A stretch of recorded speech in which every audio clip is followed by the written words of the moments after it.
You know, life was so much easier 3 months ago when I said, so guys, I'm only ever going to make one video about Onision, but I will do again if he pulls any more crap.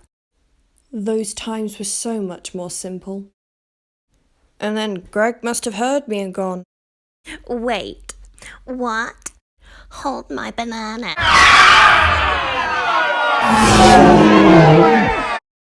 More specifically, today I want to talk about Kai, Onision's spouse, formerly known as Lanybot, formerly known as Taylor. It's been a long ride. I want to kind of go through the Kai question. By the way, me asking the question and going through some of the possible answers isn't me invalidating trans people's identities. I'm going to refer to something I will call the Onision context, which is things that are relatively normal and safe and part of happy relationships, but then you add Onision into it and how he handles it. For example, having sadomasochistic, humiliation and dominance-based practices in the bedroom can be part of a healthy relationship. And then you add Onision into the context and it definitely isn't, because there's almost certainly coercion, shaming and no aftercare. Accepting your partner wanting to transition from one gender to the other is completely okay. And then you add Onision into it, and he has a history of de-feminizing his partners to humiliate them. Yeah.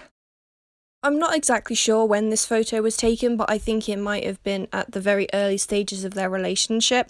And this is Kai presenting as female and going by the name Taylor or Lanybot or whatever he went by back then.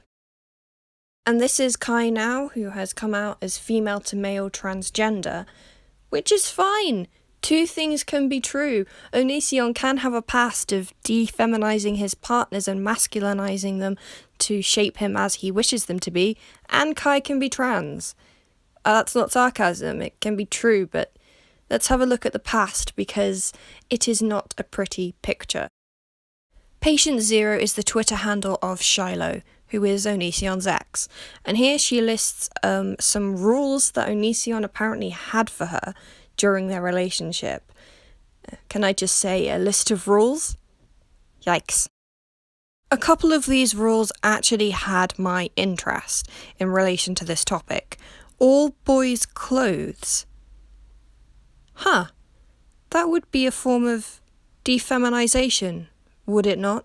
To make somebody shop in the opposite gender aisle. Perhaps.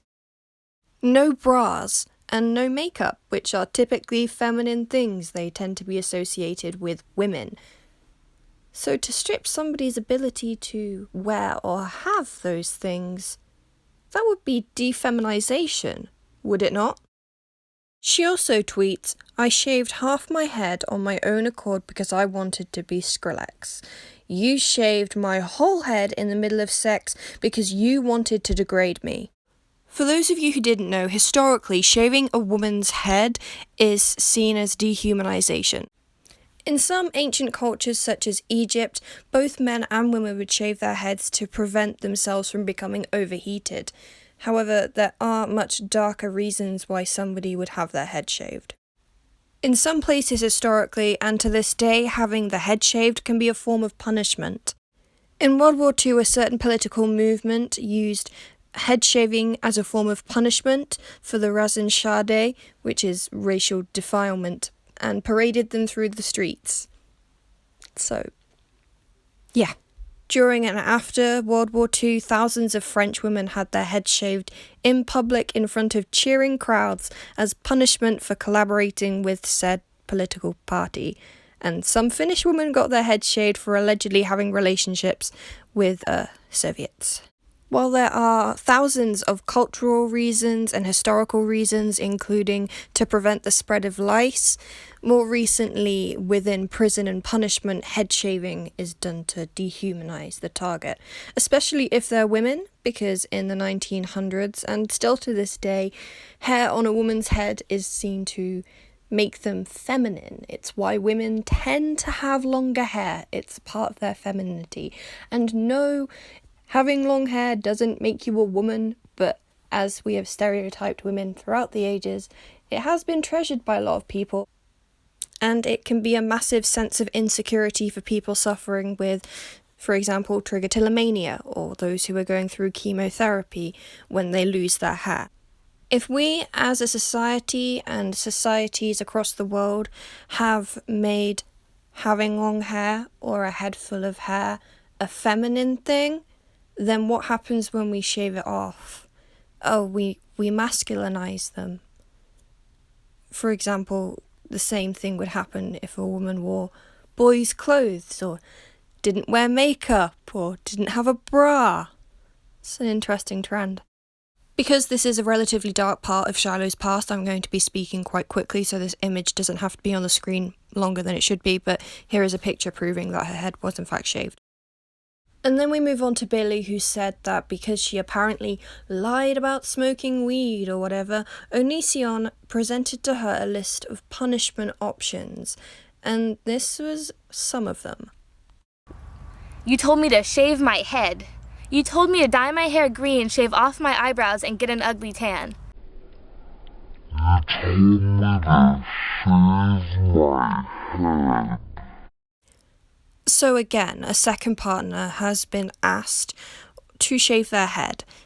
Well, I guess at least this time he asked her rather than just doing it in the middle of sex. That's an improvement, isn't it? Yeah.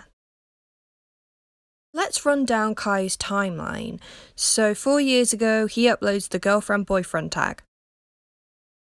That same year, he uploads a video of his new haircut. Same year, comes out as bisexual. 2 years later, comes out as non-binary. Same year, is somehow exempt from the no girls' clothes rule. Greg's changed. Yay! A year later, uploads trying my first binder video. Same year, uploads a video explaining why he doesn't identify as a gender but is still non-binary and feels more masculine. Uploads a buying my first suit video. Ah, I see that rule about only boys' clothes is making a comeback. 2 months ago, uploads a transitioning from female to male video. And then does a video about Greg shaving his hair off. You told me to shave my head.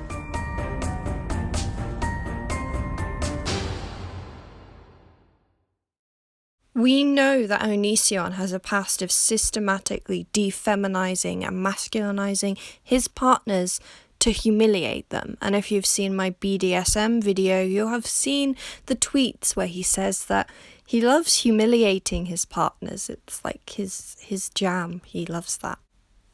One possibility and one answer to the Kai question is that, much like he grooms the younger girls to be his partners, he's grooming Kai to believe that he is trans so he can get the satisfaction of de-feminizing his partners. And it is not transphobic to suggest that as a possibility. Look at his past. Just look at it. However, it is a possibility that Kai is in fact trans. But the only reason that Onision is supporting it is because it fits his narrative and his needs for his partners to be de-feminized and masculinized for his own gain. Why else would Onision support his spouse transitioning when he has said such disparaging things about trans people and surgeries in the past? He says that he doesn't like breast implants or breast reduction because no partner of mine would ever get those surgeries unless it fits my need to humiliate and masculinize them for my own sexual gratification. A lot of people say, why even bother asking a question? It doesn't matter if he's trans or not. I say it does because of his past and his methods for using some tactics that could be used in transition, for example, cutting and shaving your head, as a punishment. He equates changing hairstyle to fit a more masculine outset to punishment. And if Kai is truly trans, then how can they successfully, healthily, and happily transition when everything is run by Greg and what Greg wants and what Greg needs? That's why it's important. I hope this video was a little bit informative as to why I think, yeah, it is kind of important when he's using these things that people may do during their transition as punishment, because he has done that in the past. My Twitter is linked down below in the description if you'd like to follow me, as is my PayPal if you'd like to send me a tip for the work I've done today. A reminder that my Halloween series begins on the 25th and will be running until the 31st. That's one video every day for 7 days, posted at 9 PM GMT. The first 3 videos consist of Wicca vs. Witchcraft, the Mary Bell murder case, and an Amberlynn Reid one. I hope to see you guys there. Bye.